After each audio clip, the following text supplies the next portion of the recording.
Dear student, you are most welcome to our educational channel mechanical Pandit. और मैं आपके प्यारे पांडे सर आज इंजीनियरिंग मैथमेटिक्स में कैलकुलस के अंदर एक बहुत इंपॉर्टेंट टॉपिक पढ़ने वाले हैं हम लोग। That is called basically polar curve. अब पोलर कर्व अचानक से कहाँ से आ गया, कैसे आ गया, इसको हम समझें तो थोड़ा सा हम बताएंगे कि इसके पहले हमने जो है बताया था कि कोई भी कर्व हो दुनिया का, कोई भी, अच्छा देखिए एक चीज और समझिएगा, कर्व ही तो इम्पोर्टेंट है। एक तो लाइन है, स्ट्रेट लाइन, और दूसरा कर्व है। तो स्ट्रेट, दुनिया में सब कुछ स्ट्रेट होता नहीं है। सीधे साधे लोग जो है ना बहुत ज़्यादा तरक्की कर नहीं पाते। थोड़ा सा जो है कर्व, थोड़ा सा ट्विस्ट, और लाइफ में तो ट्विस्ट ही ट्विस्ट होता है, किसी का भी लाइफ हो। ठीक ना, life is itself one kind of school having each and every time a new kind of problem। ठीक ना, और इन प्रॉब्लम्स के सॉल्यूशन खोजने में ही तो जिंदगी बीत जाती है। हर व्यक्ति का यही राम कहानी है। ठीक है, इसलिए तो मैं कई बार बोलता हूँ कि दुनिया में दो ही चीज सत्य है, एक राम नाम और दूसरा परिवर्तन। कृष्ण भगवान भी गीता में यही कहते हैं, each and every law is changeable except the law of change. ठीक है, तो परिवर्तन ही संसार का नियम है। तो परिवर्तन मतलब क्या कि हर पॉइंट पर इसकी प्रॉपर्टी जो है चेंज हो जाए। हर पॉइंट पर इसका जो है एक्स और वाई दोनों चेंज हो। कर्व यही तो है, और कर्व में ही तो सुंदरता है। आप देखिए ना, लोग जो है व्हाइट हाउस थोड़ी देखने जाते हैं, लेकिन मंदिर देखने जाते हैं, ताजमहल देखने जाते हैं। क्यों? क्योंकि वहां कर्वेचर है, और कर्व में ही जो है नेचर है, इसलिए उसको कर्वेचर बोलते हैं। तो हम उतना अंदर नहीं जाएंगे, बट किसी भी कर्व की प्रॉपर्टी जानने के लिए, अच्छा लड़कियां क्यों इतनी सुंदर होती हैं? क्योंकि उनकी पूरी की पूरी शेप जो है कर्व में बना होता है। ठीक ना, कर्वेचर उनके अंदर होता है। ठीक है, और इसीलिए वो फ्लेक्सिबल भी होती हैं। सेम यही आप जो है कर्व का कॉन्सेप्ट समझिए। Curve is always flexible. ठीक है, कर्व कैन सस्टेन एवरीवेयर। इसलिए आप किसी भी माँ बहन को देखिएगा, उनके अंदर ability to grasp anything, ability to sustain in difficult situation आप अपने से ज़्यादा पाएंगे। ठीक है ना, ओड सिचुएशन को डिफिकल्ट सिचुएशन पे जेंट्स घबरा जाते हैं। या कोई स्ट्रेट लाइन वाली बिल्डिंग है, ठीक है ना, स्ट्रेट फीचर वाली, वो जल्दी ब्रेकअप हो जाएगी, लेकिन जो कर्वेचर वाली बिल्डिंग है वो जल्दी नहीं ब्रेकअप होगी। ठीक है, वो सालों साल रहती है, हजारों हजार साल तक मंदिर या बहुत सारी चीज़ें यूं ही पड़ी हुई हैं। इसके पीछे एक बहुत बड़ा कॉन्सेप्ट है कर्व का, तो उस कॉन्सेप्ट पे नहीं जाएंगे, क्योंकि आप बोलेंगे कि सर आप तो सिविल इंजीनियरिंग समझाने लगे। बट चूंकि मैथमेटिक्स एक ऐसा सब्जेक्ट है जो हर जगह, हर इंजीनियरिंग के क्षेत्र में इसका एप्लीकेशन है। तो कुल मिलाकर के हम आए थोड़ा सा अपने पार्ट पर, कि जब कोई भी कर्व हो तो उसको डिफाइन करने का दो तरीका होता है, एक कार्टेजियन और दूसरा पोलर। तो उसके किसी भी पॉइंट को डिफाइन करते हैं जब एक्स और वाई के टर्म में, तो उसको बोलते हैं कार्टेजियन कोऑर्डिनेट और कार्टेजियन कर्व। और इस कार्टेजियन कर्व के लिए equation for tangent and normal, किसी भी पर्टिकुलर पॉइंट को डिफाइन करने के लिए हम टेंजेंट एंड नॉर्मल का इस्तेमाल करते हैं। ठीक है, अब उसका टेंजेंट का इक्वेशन निकाले थे, इक्वेशन ऑफ नॉर्मल निकाले थे, ये अब आप थोड़ा सा देख लीजिए। तो आप पढ़े होंगे तो आपको याद होगा, नहीं पढ़े होंगे तो कोई बात नहीं है। ठीक है ना, आप यहाँ देख लीजिए। फिर जो है हम angle of intersection of two curve निकाले थे, कि दो कर्व जो है एक दूसरे को इंटरसेक्ट करते हैं, तो उस पर्टिकुलर पॉइंट पर इंडिविजुअल स्लोप निकालते हैं, और फिर उस स्लोप के हेल्प से इनके बीच के एंगल निकालते हैं, दोनों टेंजेंट के बीच के एंगल। और ये फार्मूला था हमारा। इसके ऊपर हम लोग कुछ न्यूमेरिकल भी किए थे, और इन न्यूमेरिकल करने के बाद हमने आपको लेंथ ऑफ टेंजेंट, नॉर्मल, सब टेंजेंट एंड सब नॉर्मल का कॉन्सेप्ट बताए थे। ठीक ना, और ये सब आपका लेंथ ऑफ टेंजेंट हो गया, लेंथ ऑफ नॉर्मल हो गया, लेंथ ऑफ सब टेंजेंट एंड लेंथ ऑफ सब नॉर्मल, ये वाली, ये जो है आपका लेंथ ऑफ सब नॉर्मल है। अब ये सब पूरा देखने के बाद अब आपको समझ में आया होगा कि ये सब किसके लिए कर रहे थे हम लोग, कार्टेजियन कर्व के लिए। लेकिन आज कौन सा कर्व है हमारा, पोलर कर्व। और पोलर कर्व जो है ज्यादा इंपॉर्टेंट होता है in respect of Cartesian curve. तो आइए हम पहले कर्व बनाएं एक, और फिर उस कर्व के अंदर हम डिफाइन करते हैं।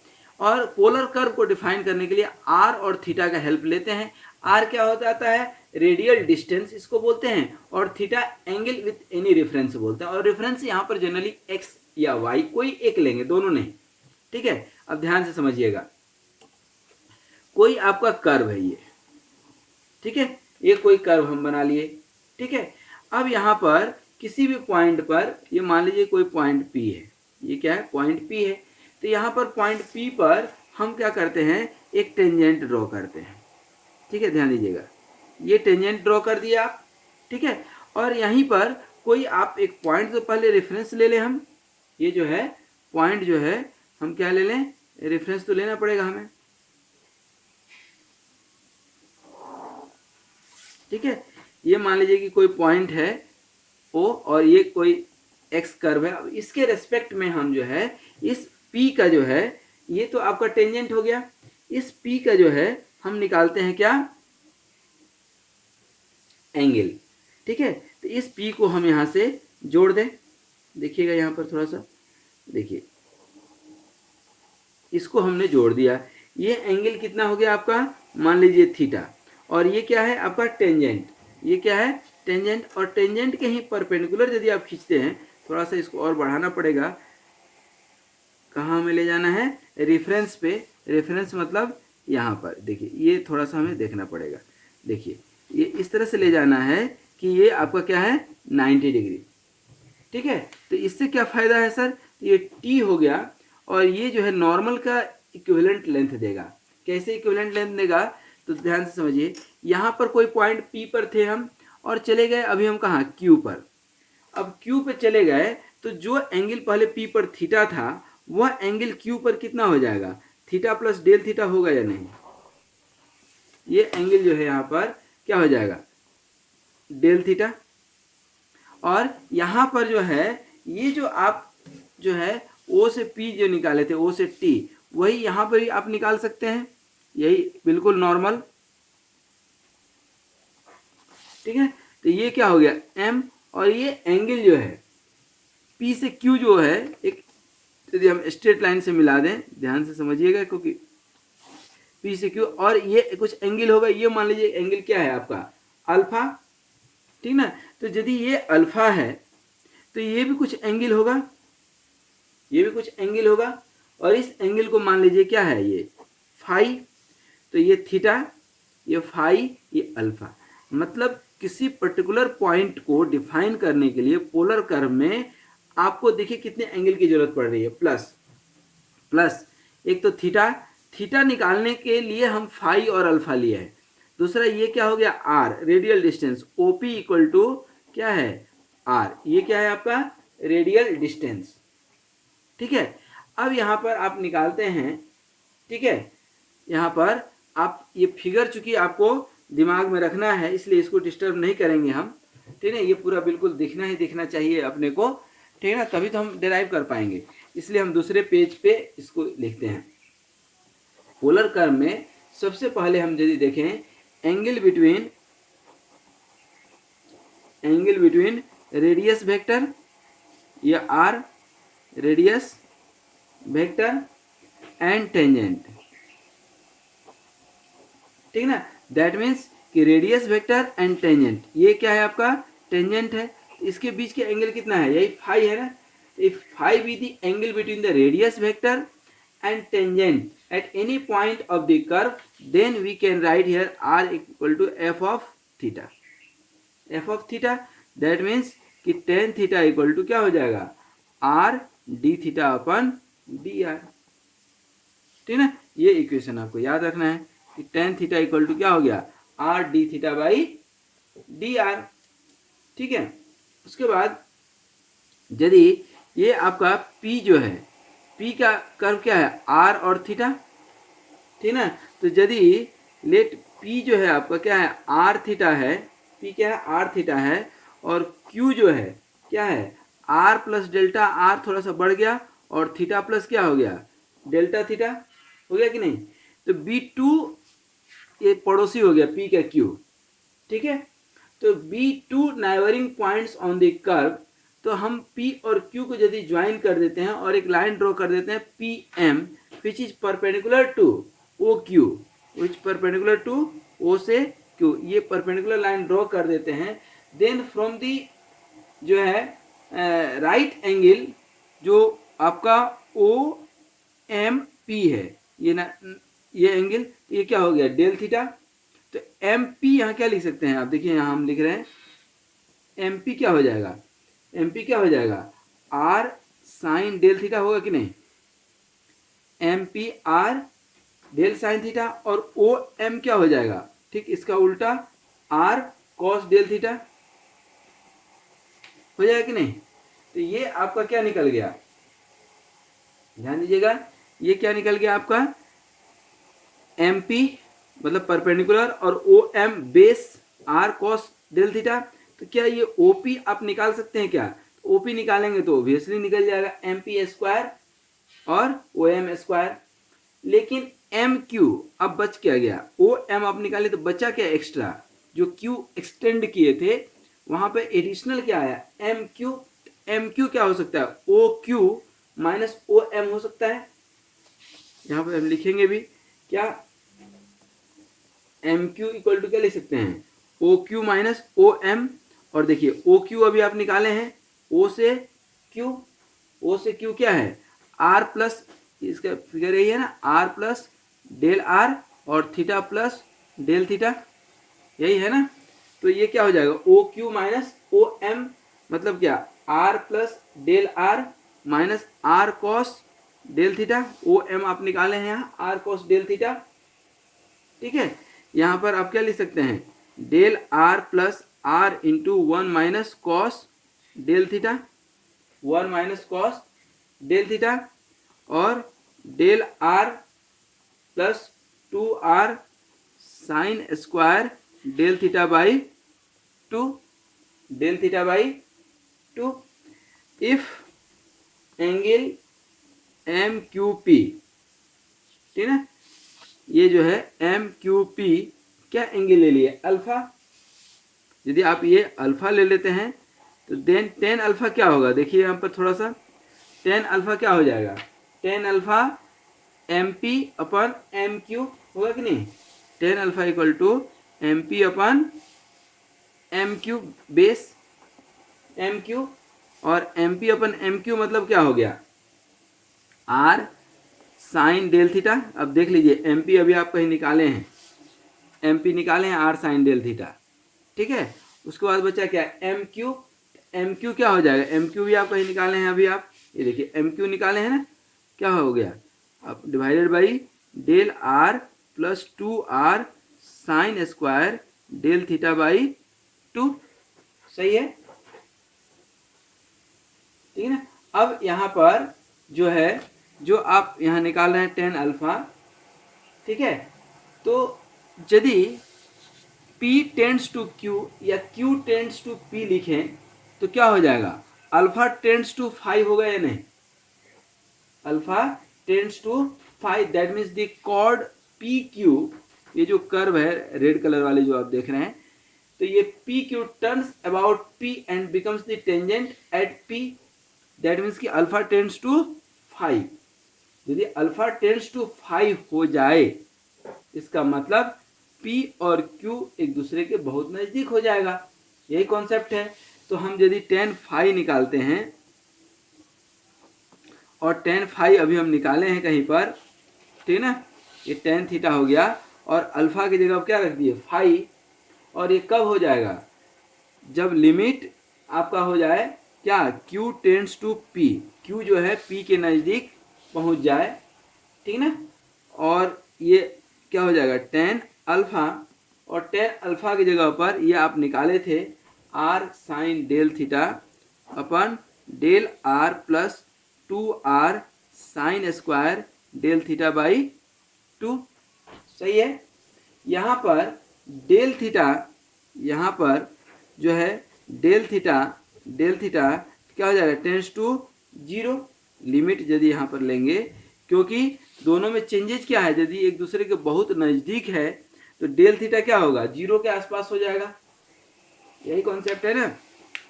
तो यहाँ पर क्या करना पड़ेगा हमें एल हॉस्पिटल रूल लगाना पड़ेगा, एल हॉस्पिटल रूल, यही रूल है हमारा। तो यहाँ पर आप एल हॉस्पिटल रूल्स लगाएंगे तो क्या हो जाएगा, आर साइन थीटा का क्या हो जाएगा, साइन डेल थीटा, ठीक ना, अपन डेल थीटा, और इधर del R upon del theta, del theta के रेस्पेक्ट में सब कर रहे हैं हम, तो del R upon del theta plus R sine del theta upon del theta by 2 into into, क्योंकि आर भी वेरिएबल है और ये भी वेरिएबल है, ठीक है, आर भी वेरिएबल है और ये भी वेरिएबल है, तो क्या हो जाएगा, साइन डेल थीटा बाई 2 अब प्लस डेल थीटा बाई 2, ये इक्वेशन हो जाएगा। दैट मीन्स कि फाइनल आपका क्या निकल जाएगा, आर इंटू 1 अपन क्या हो गया, del R upon del theta, del R upon del theta plus are into 0 into 1 equal to R D theta by D R, ठीक है ना, R D theta by D R. तो ये आपका क्या निकला, टेन फाई, मतलब टेन फाई कहना मतलब क्या है, टेन फाई का मतलब क्या है, this angle, angle of curve, sorry angle between the tangent and vector radius, ये आपका इक्वेशन निकला। अच्छा, इसमें एक कॉन्सेप्ट कई बार ये भी पूछता है, एक तो ये निकल गया आपका are D theta by D are, जो कि हम प्रूफ कर दिए एक तरह से, जो कि यहाँ पर हम डायरेक्ट लिखे थे, tan theta are D theta by D are जो है, इसी को हमने यहाँ पर एक तरह से प्रूफ किया। दूसरा इक्वेशन देखिए, इसी में length of perpendicular from pole on the tangent पूछता है, ठीक ना, तो यहाँ पर भी आपको हम लिख देते हैं direct, length of the perpendicular from pole, pole किसको बोलते हैं, ये पोल है आपका, ध्यान दीजिएगा, पोल ऑन दी टेंजेंट, ठीक है ना, if P be the perpendicular from the pole on the tangent then P equal to R sin phi।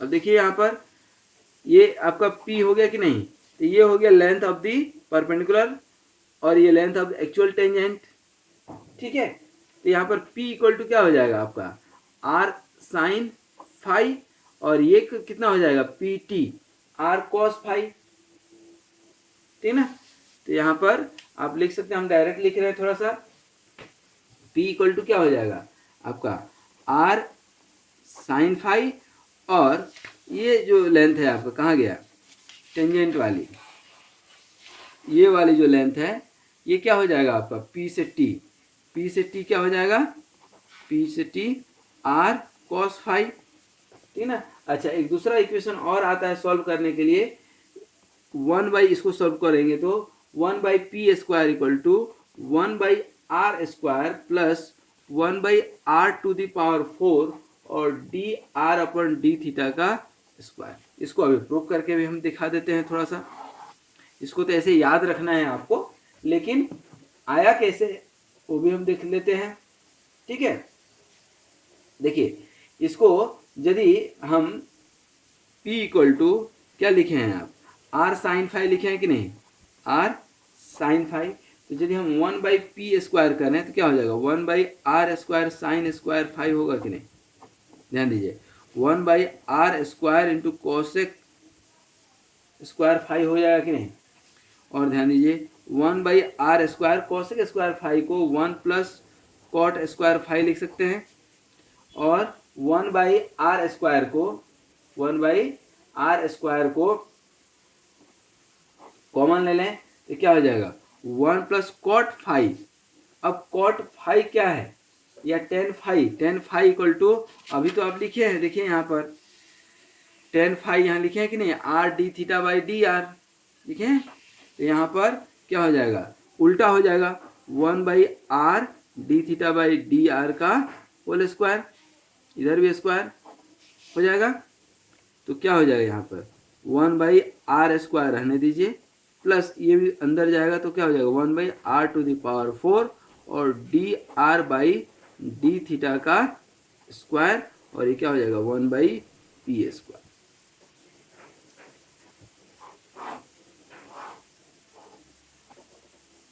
ठीक है, तो ये आपका क्या हो गया, एक इक्वेशन हो गया। अब थोड़ा सा सब टेंजेंट एंड सब नॉर्मल देख लें लास्ट में। सब टेंजेंट एंड सब नॉर्मल,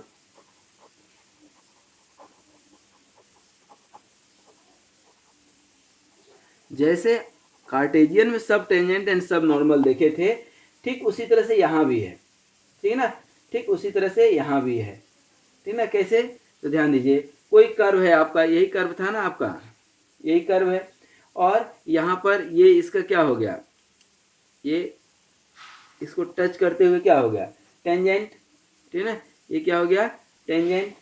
फिर यहाँ पर आप जो है, यहाँ पर आपका, यहाँ थोड़ा कर देते हैं, ये नॉर्मल हो गया, और इसको यदि आप मिलाते हैं, ठीक ना, और इससे परपेंडिकुलर आप खींचते हैं पॉइंट पी पर, ये परपेंडिकुलर, ये परपेंडिकुलर, ठीक है ना, तो ये जो एंगल है, और ये आपका रेडियस वेक्टर हो गया ओरिजिन से, तो ये एंगल क्या हो गया, फाई, और ये पी ऑलरेडी डिफाइंड है आपका आर थीटा, जो हम कर चुके हैं, ठीक है ना। तो यहाँ पर जब आप वो करते हैं ना, तो ये जो आपका पी टी है, तो लेंथ ऑफ टेंजेंट हो गया, और ये जो लेंथ हो गया आपका, ठीक ना, ध्यान दीजिए, ये लेंथ क्या हो गया, लेंथ ऑफ सब टेंजेंट, और ये चूंकि नॉर्मल का लेंथ है, तो ये जो लेंथ हो गया आपका, ध्यान दीजिए, ये लेंथ जो है आपका, ये लेंथ, ये हो गया सब नॉर्मल, और ये हो गया सब टेंजेंट, ठीक ना, ये सब टेंजेंट। अब चूंकि ये पोलर फॉर्म में है, इसलिए इसको बोलते हैं पोलर सब टेंजेंट, और इसको बोलते हैं पोलर सब नॉर्मल, ठीक ना। तो पोलर सब टेंजेंट यदि आप लिखते हैं, तो ये क्या हो गया, ओ टी, और ये ओ टी जो है निकल करके आएगा आपका R square D theta by D R, याद रखिएगा। और polar subnormal, polar subnormal, subnormal यदि हो जाए, सब नॉर्मल, ठीक है, दैट मीन्स की ओ एन, और ये ओ एन कैसे निकलेगा, D R by D theta, मतलब यहाँ पर देखिए ना, इसको आप निकालेंगे तो ये फाई, ये 90 माइनस फाई, तो क्या हो जाएगा, R cot phi, cot phi का वैल्यू हम कहाँ से रख दिए हैं, यहाँ से, ये tan phi equal to R D D theta by D R, तो हम यहाँ रख दिए हैं। और यहाँ पर आप निकालेंगे ओ टी, ओ टी, ठीक है ना, तो ओ टी क्या हो जाएगा, आर टेन फाई, लिख लीजिए, ठीक है। तो इस तरह से ये सब टेंजेंट हो गया, और ये सब नॉर्मल हो गया। तो आज हम लोगों ने पोलर कर्व में एक इम्पॉर्टेंट पार्ट पढ़े, क्या क्या पार्ट पढ़े। अब इस पोलर कर्व को आप तो दिमाग में सेट कर लीजिएगा, क्योंकि कैलकुलस में आने वाले कुछ 10 से 15 लेक्चर में इसकी बहुत ज़्यादा ज़रूरत पड़ेगी, किसकी, पोलर सब टेंजेंट की, पोलर कोऑर्डिनेट्स की, ठीक है, कॉन्सेप्ट की ज़रूरत पड़ेगी हमें, इसलिए इसका कॉन्सेप्ट आपको क्लियर होना चाहिए, ठीक है। तो आई होप ये कॉन्सेप्ट आप समझे होंगे कि किस तरह से किसी कर्व को हम जो है ब्रेक आउट करते हैं, और angle between radius vector and tangent कैसे निकालते हैं। बाद बाकी तो ये आपको याद हो गया होगा, अब एक दो बार आप वीडियो देख लेंगे तो चीज़ें याद हो जाती है, ठीक है ना। फिर ये टेन फाई निकाल करके दिखाए थे, प्रूफ किए थे उसी चीज़ को, ठीक है ना, और फाई टेंड्स टू थीटा, कोई दिक्कत नहीं है। फिर यहाँ पर length of perpendicular from pole on the tangent, that means कि ये वाली लेंथ जो है हम निकाले थे, ये वाली लेंथ, ठीक है। फिर सब टेंजेंट, सब टेंजेंट दैट मीन्स कि अभी इसी में बनाएंगे तो हौच पौच हो जाएगा, इसको जब आप आगे बढ़ाते हैं ना और इसको क्यू से जोड़ते हैं, तो यहाँ पर हमने आपको दिखाया है कि जो टेंजेंट एंड नॉर्मल का मिड पॉइंट है उसको रेफरेंस से आप जोड़ दिए हैं, मतलब वेक्टर रेडियस से, ठीक है ना, यही वेक्टर रेडियस है, ठीक है, ये वेक्टर रेडियस, तो वेक्टर रेडियस को हमको जोड़ना है, तो यहाँ पर जोड़े हैं, तो ये आपका सब नॉर्मल, सॉरी सब टेंजेंट हो गया, और ये सब नॉर्मल हो गया। इक्वेशन के फॉर्म में इस तरह से आप निकाल सकते हैं। तो आज यहीं तक, आई होप ये कॉन्सेप्ट समझ में आया होगा, और हम लोग अब नेक्स्ट क्लास में पढ़ेंगे पेडल इक्वेशन, ठीक ना, that is again very important and very much similar to this polar curve, ठीक है। Thank you very much, wish you all the best, be happy, be healthy and keep smiling, thank you.